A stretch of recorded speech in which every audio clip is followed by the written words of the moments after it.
রহমানির রহিম। উপস্থিত আমার প্রাণপ্রিয় জেলে ভাইরা, আসসালামু আলাইকুম। আপনাদের অভিনন্দন জানাই। আপনারা সরকারের সাথে যে ওয়াদাবদ্ধ হয়েছেন যে আপনারা নদীতে নামবেন না, আপনারা নামেন নাই। এই জন্য আমার অন্তর থেকে আপনাদের জন্য শুভেচ্ছা এবং অভিনন্দন। আপনাদের কষ্ট হচ্ছে, দিকে তাকাতে হবে, সাথে সাথে রাষ্ট্রের দিকেও তাকাতে হবে। সরকার প্রধান উভয়ের পক্ষে কাজ করছে, দেশের জন্য কাজ করছে, আপনাদের জন্য কাজ করছে। আপনারা এই যে মাছ ধরছেন না, তাতে আপনাদের অনেক বড় ক্ষতি হয়ে যাচ্ছে তা না, বংশ বিস্তার করার জন্য তাদের সুযোগটা দিতে হবে। আপনাদেরকে যে উদ্বুদ্ধ করছে যে এত প্রায় 60-62 কেজি মালামাল দিচ্ছে সরকারের অর্থ থেকে, আপনাদেরকে যেই 2 মাস আপনারা এই জেলেরা মাঠে নদীতে নামছেন না, সেটা উপলব্ধিবোধ থেকেই আপনাদেরকে এগুলি দিচ্ছে যে আপনারা কোথায় কোথায় কষ্টটা পাচ্ছেন। তারপর যদি তার সামর্থ্য থাকতো, দেখা যেত 2 মাসের জন্য যে আপনাদের যতটুকু দরকার ততটুকুই দিতে পারত। তারপরও এটা দিয়ে এই মেসেজটা আপনাদেরকে দিতে চায় যে আপনাদের পাশে আমরা আমাদের সামর্থ্য অনুযায়ী এসে দাঁড়িয়েছি। জেলেদেরকে যেই সাপোর্টটা দিচ্ছি এটাকে কন্টিনিউ করে যেতে হবে, কারণ তাদের এত একটা বিশাল অংশ এই যে মাছ ধরা থেকে বিরত থাকবে, তাদের কিছু না কিছু সাপোর্ট দিতেই হবে। তো থাকবেই, সাথে সাথে আপনাদের সাপোর্টটা যেন আরো বেড়ে যায়, এই সাহায্যটা যেন আরো সংখ্যা বেড়ে যায়। আরেকটা জিনিস আপনাদের কথা বলি, মনে রাখবেন, আমরা যারা আপনাদের 5 বছর 7 বছর 10 বছর আগে যারাদের লিস্টটা হয়েছে, এই লিস্টে এখানে যারা কর্মকর্তা আছেন, উপজেলা প্রশাসন আছেন, এটাকে রিভাইজ করার চেষ্টা করেন। কারণ হলো এখানে অনেকেই আছেন যারা রিয়েলি মাছ ধরার সাথে জড়িত, কিন্তু দলীয় কারণে অনেকে বাদ পড়েছেন, আর যারা জেলে না তাদের নাম চলে আসছে। এখন যখন আপনারা 80 কেজি করে চাল দিতে চান, যদি কোনো ইউনিয়নে 800 থাকে, দেখা যায় 400 ঠিক থাকে আর বাকিগুলি স্লিপ আসে। আমরা বলেছে স্লিপ দেওয়া বন্ধ করে দাও। তার মানে ওই 300-400 লোকই যাদের জেলে না, তারা দলীয় বিবেচনায় তাদের নামগুলি ঢুকানো হয়েছে। এটা রিভাইজ করলে রিয়েলি যারা জেলে তাদেরকে আরো 400 লোক ঢুকানো যেত।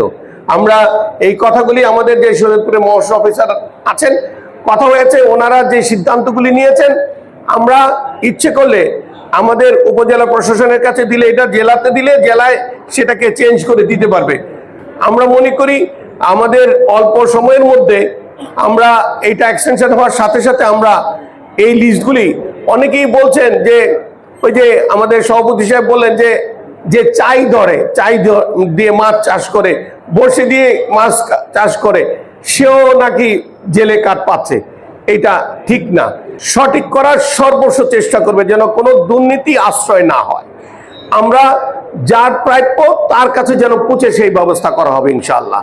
আপনারা আমাদের সাথে একটু কাজ করবেন, সেটা হলো সরকার যে ঘোষণাটা দিয়েছে যে এই সময়টায় মাছ ধরা যাবে না নদীতে, এই কারেন্ট জাল দিয়ে এবং চায়না একটা কি জাল আছে সেগুলি নিয়ে নদীতে নামা যাবে না।